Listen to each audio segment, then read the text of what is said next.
Direction à présent le Loiret, Pierre, et la chapelle Saint-Mémin, près d'Orléans, où 6 personnes sont mortes dans un EHPAD, probablement à cause de la grippe. 4 patients, tous nonagénaires, mais aussi 2 soignantes. Ce qu'on apprend aussi, c'est que mercredi dernier, un groupe d'une vingtaine d'enfants du centre aéré est allé en visite au sein de cet établissement. Et alors que l'épidémie était déjà en cours, Théo Manval, les parents que vous avez rencontrés ce matin sont non seulement inquiets, mais surtout très remontés.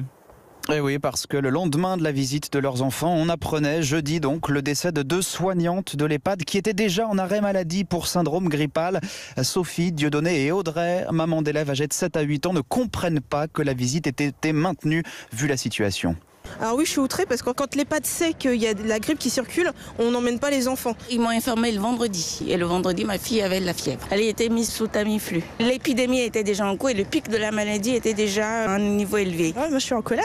À un moment donné, il y a trop de risques. Surtout quand on sait qu'il y a quand même 2 personnels de santé qui sont des adultes, qui sont plus résistants que des enfants, qui en sont décédés. Donc oui, je suis en colère.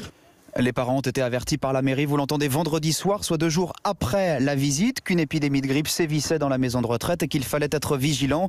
Alors la directrice de l'établissement nous répond à l'instant qu'au moment de la visite des enfants, il n'y avait encore eu aucun décès clairement imputé à la grippe et que lors de cette visite, des précautions ont été prises. Les enfants n'ont pas été en contact avec des personnes malades, nous dit-elle. Ce matin, la mesure de quarantaine de l'établissement est toujours maintenue. Les familles des résidents ont encore interdiction de venir visiter leurs proches. Merci Théo Manval en direct de la chapelle Saint-Mémin dans le Loiret. Bonjour Bruno Lina. Bonjour. Vous êtes le directeur du Centre national de référence des virus à Lyon. S'il y a bien une personne qui connaît la grippe, c'est vous. Question, peut-on mourir de la grippe ? Malheureusement, oui, on meurt chaque année de la grippe. Rappelez-vous, l'année dernière, on considère qu'il y a eu à peu près 13 000 personnes qui sont mortes soit directement, soit indirectement de la grippe en France. Donc c'est un fléau quotidien sur lequel on a malheureusement trop l'habitude de penser que ce n'est pas grave.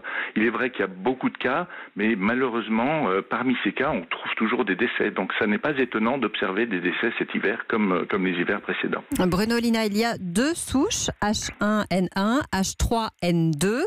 C'est cette dernière qui concerne plus particulièrement les personnes âgées ? Absolument.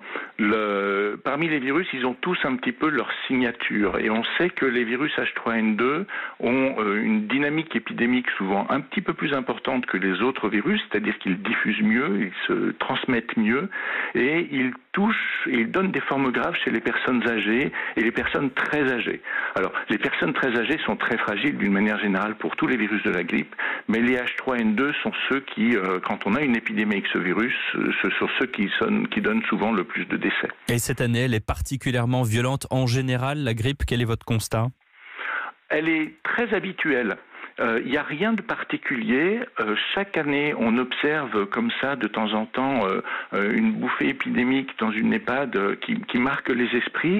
Ce serait bien qu'on s'en rappelle de façon à ce qu'on intègre bien le danger que peut représenter ce virus de la grippe. Et aujourd'hui, je dirais qu'on a une épidémie qui a une taille et qui monte en progressivement, qui n'est pas forcément exceptionnel. On n'a pas des niveaux de mortalité ni des niveaux de passage en urgence ou en réanimation plus importants que d'habitude. C'est juste que ces phénomènes dans les EHPAD mettent en exergue vraiment le potentiel de dangerosité de ce virus. Une dernière question, professeur Lina. Une fois qu'on a eu la grippe, est-il utile de se faire vacciner et est-ce qu'elle peut revenir ? Alors, non, une fois qu'on a eu la grippe, de toute façon, ça veut dire que l'épidémie est en cours, qu'elle est passée et que de toute façon, il est trop tard pour se faire vacciner. On se fait vacciner avant l'épidémie. Les enfants peuvent attraper plusieurs fois la grippe au cours d'un même hiver parce qu'ils sont plus sensibles à ce virus, ils n'ont pas de mémoire immunitaire des infections passées, donc ils s'infectent mieux et il arrive que des enfants aient 2 fois la grippe dans l'hiver. Pour un adulte, c'est beaucoup plus rare. Merci beaucoup, professeur Bruno Lina, directeur du Centre national de référence des virus à Lyon.